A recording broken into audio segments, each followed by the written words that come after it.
Diploma in Patisserie. 3 module, 4 to 5 times a week.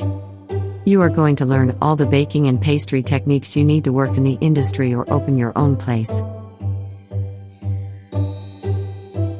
Some of the contents of the course. Module 1, Basic Patisserie. 12 lessons, Introduction to French Patisserie.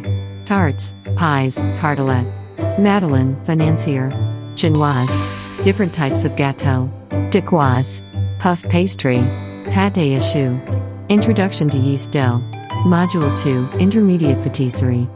12 lessons, Training of decorative skills. Chocolate, caramel, nougatine. Desserts and cakes. Savory petit fours. Introduction to bread baking. Variation of cakes with Bavarian cream and mousses. Glace. Introduction to chocolate, hand tempering and dipping. Module 3, Superior Patisserie. 10 lessons, Restaurant desserts. Soufflé. Plated dessert. Sauces, ice cream, sorbet and granite. Holiday cakes, tarts and bouquets.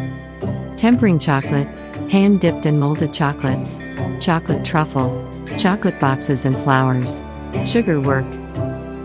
At the end of the third module, the students will be arranged in different hotels or restaurants for a 3 months industrial training. Diploma in Patisserie. Hong Kong Culinary Academy. Scan the QR code for more information about the course.